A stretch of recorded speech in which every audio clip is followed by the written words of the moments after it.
So, since I decided to keep this group open, I wanted to ask Marcus to join me for a quick video for today. Marcus and I have. How long have we been together? Really? Really? We've been married 4 years. 4 years! Yeah. Okay, so anyways, we've been together for longer than 4 years, but our marriage has done a 180. Mm-hmm. Yeah. Totally agree. Yeah, and really it's drastically changed just over, I would say, the last year. We have surrendered our marriage to the Lord. We both have put our relationship with Christ at the forefront, and that's helped us communicate better as a married couple. So we want to talk to you about something today. We're going to talk to you about transparency within your marriage. So many times, what do we do as women? Maybe we get mad, but we don't tell our husbands that we're mad, or we have expectations and we don't lay them out. We're not transparent about how we're feeling or what we're expecting, and it starts to harbor resentment or anger and can cause a lot of problems. And that's something that I used to do in the past. And when you open your eyes up to what you're doing to cause destruction in your marriage, it becomes a little easier to start to fight for your marriage and make those changes where you need improvement. So what are your thoughts on transparency, or where were you struggling with transparency before? Well, I think if you're not transparent, it kind of does the snowball effect. So it could be as little as, not doing the laundry and kind of hiding the laundry until you can do it later and telling, your wife or whatever that you've already done it. Are you saying that because I hid clothes under that blanket so they wouldn't see them? No, I didn't know that.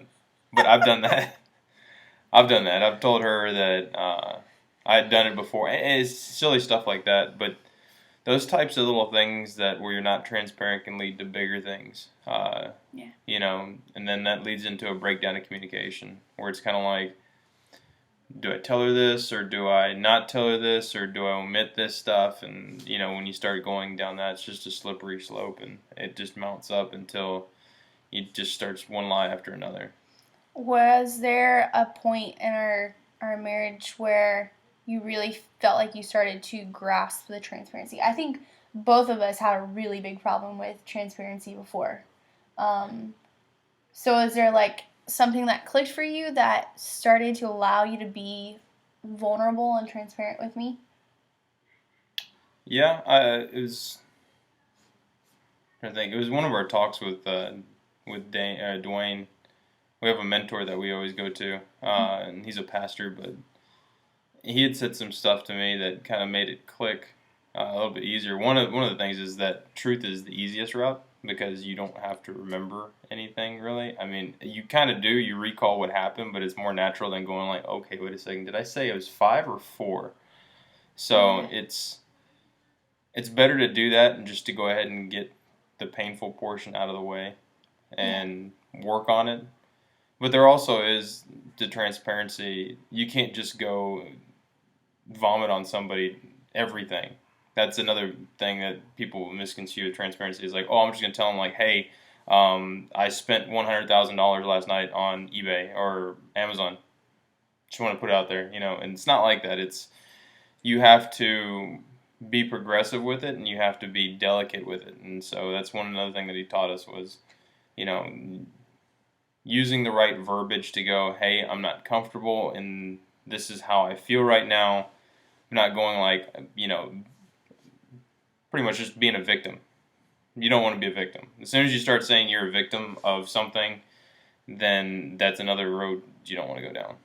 Yeah, and also, we're going to be doing little videos like this, but I would encourage you, if you're having trouble with transparency, your spouse is probably having trouble with it as well. So if you have a talk about transparency, about vulnerability with your spouse, and you two agree to be transparent, then you, as on the receiving end, you need to be willing to accept their ability to share with you I think that's one of the hardest things too.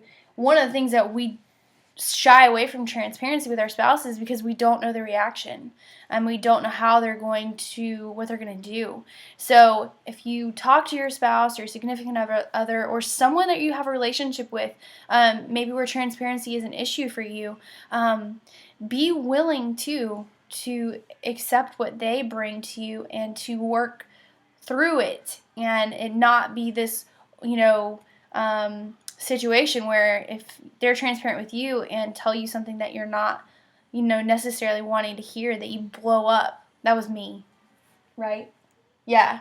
So I would tell him, just be transparent with me, and then when he would, I would be like, crazy train. So, that's something we have worked on greatly over the past year, and I think one thing for me is that if Marcus does or says something and, my reaction, I know his heart. And I know that whatever happens, that he has a good, genuine heart. So I always keep that in my mind whenever he's being transparent with me now.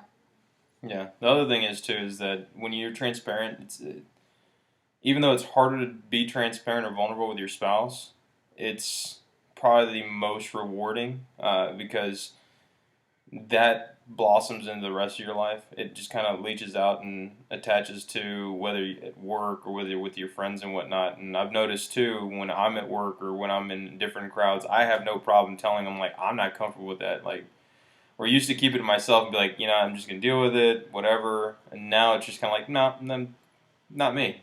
Yeah. But do it tactfully. I'm not going to attack the person or anything. But integrity. That's what.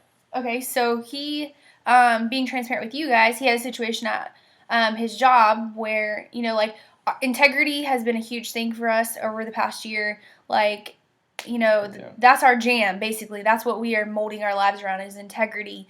And he was at his job and a situation where he was basically told to sign more members up, to skew the body fat percentage thing and for people to feel bad, and they would sign up to personally train with him. And he that was his second day on the job. Mm-hmm. Yeah, second day on the job, and he told them, what? What'd you tell him? I just told him, I was like, that doesn't sound like too much integrity there. Yeah. I'm probably not gonna do that. And they're like, oh, it's a tool. If you wanna do it, it's just a tool you can use. And I was like, yeah, it's not a tool that I've ever heard of, but that's okay. Thanks for everything. So it's cool because it bled over into him having, he would say, I hate this term, enough intestinal fortitude or gumption to tell this person who is his manager, his direct supervisor, like, no, that's not going to happen. So that's really cool. Yeah. It's been awesome. So that's all I have for you today. This video went a lot longer than I had anticipated, but, Marcus and I really feel that the Lord is going to use us for maybe something that we had not had planned, and that's why it's easier for us to be super open with you guys and share anything that we've gone through in the past in hopes that maybe it will help you in your life as well. Yeah. One last thing before she closes, and if you've made it to the end of this video, go read Romans 1:16. That's the reason why we do what we do. Yeah. Thanks. Bye.